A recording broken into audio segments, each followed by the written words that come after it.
There's a system in Pantheon Rise of the Fallen that I don't think is talked about often enough. It might seem simple and it's not necessarily a revolutionary innovation in gaming, but it will still deeply impact the way you approach the world. The system we're going to learn about today is climbing. This is BazgrimTV. Learn, laugh, level up. Now, I'm not just talking about climbing on ladders, because that's boring and pretty much every game ever has that. What's interesting about Pantheon's climbing system is that it allows you to climb on almost any surface in the game, which I'll get into more later. But I say that'll impact the way you approach the game because it fundamentally changes how exploration works, and even combat to some degree. Your movement won't always be bound by typical roads, walls, etc., and that gives you way more options for figuring out how to get from point A to point B. I think that kind of brings a whole new meaning to the term open world. And even though I can't think of any other MMOs that have this feature, I also can't say definitively that Pantheon is the only one.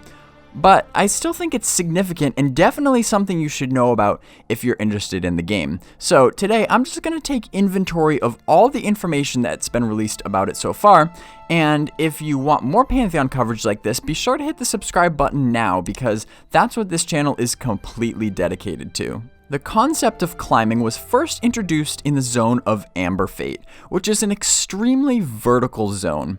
Although, as you'll see later, the climbing system can be found in pretty much every zone in the game.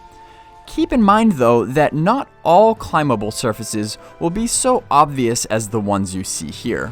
So we've seen sheer surface climbing, ledge grabbing. Here's a good example here. You can jump up and grab, surfaces like this. Ooh. Free hang. You can pull yourself up. There's no design work that goes into this. It's a completely dynamic system. So we don't say what can be climbed on. We only say what can't be climbed on. Correct. Interesting. Okay. So getting to like certain mobs and stuff could involve like grabbing on a ledge, crawling to another area, pulling up, climbing up a wall, then dropping down to a ledge, crawling across that. Yeah. It's completely free roam. Okay. It's the kind of emergent behavior that, we're designing these levels with that degree of climbing freedom in mind, but it's also within those constraints, there will most likely be, secondary and tertiary paths to things that we haven't accounted for, and we're cool with that. The climbing surfaces that are more noticeable are generally just easier to climb and therefore require a lower skill level. Because climbing is a skill that you can level up by using it, just like one-handed slashing, conjuration, etc. Although in this forum post, back when the climbing system was first introduced, creative director Christopher Perkins explained that, quote, "We obviously don't want someone to spam climbing the same rock all day to max the skill. We want climbing to be a prized and valuable skill among players, and so we'll be putting some good thought into how you would actually go about improving and eventually mastering this skill, and there will likely be tasks or quests involved at different points," end quote. Regardless, as your skill in climbing increases, more of the world will become accessible to you. Oh, you did it. Totally by accident. Yeah, I just came on the side and grabbed on. Yeah, that's cool. Oh, man. So I got to just take a quick second and say I was hoping that by just exploring this area a little bit that you would just happen upon a moment like that. And again, that's our climbing system. For everyone watching, we've incorporated a very robust climbing system into this game. I don't know if your climbing skill is high enough to grab all of those. I don't think all of them, yeah. But so wait, as your climbing skill goes up, you can grab onto more ledges and different types? Yep, absolutely. And your climbing speed is going to increase. It's going to be harder to knock you off. You're going to open up new skills like being able to lunge, things like that. So very cool. It's exciting, and it's definitely something we're excited to show off more. And in that same forum post, Joppa went into a little more detail about how the surfaces you can climb on will be affected by your climbing skill.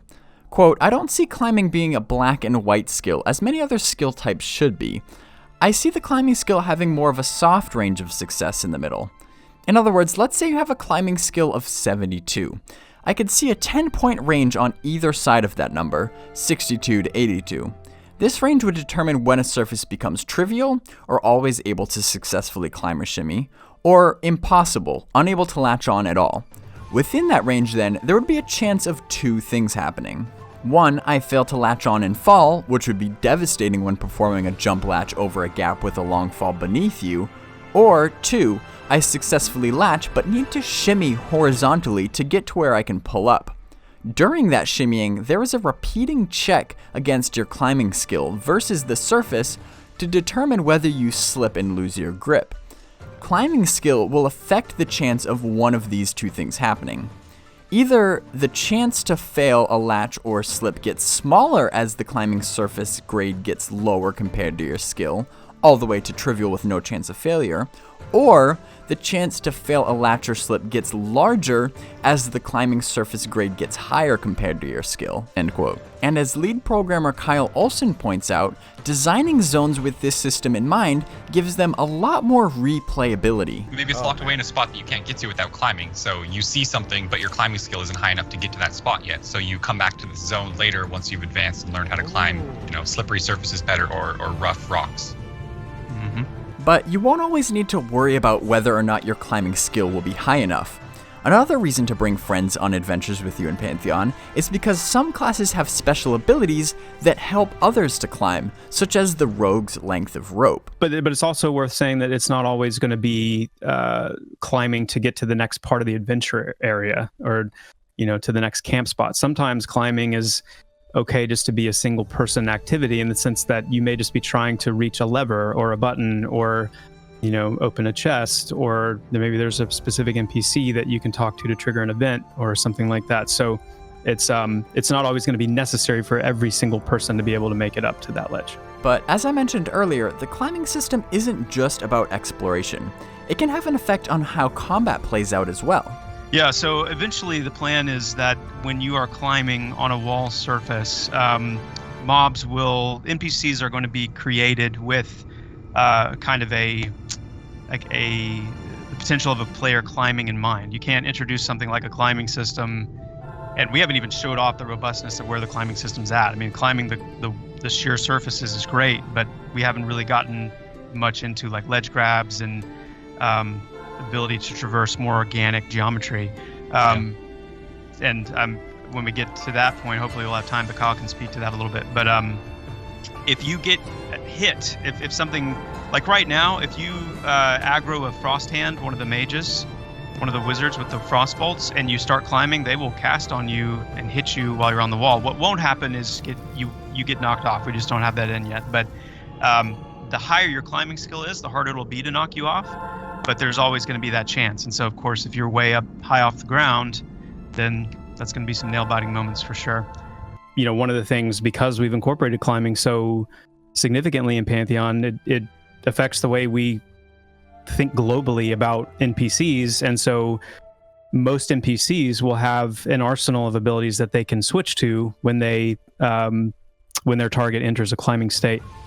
So whether that be, spiders, snakes spitting venom, or spitting things that like webbing that causes damage, or being able to shoot a bow, obviously throw rocks, things like that.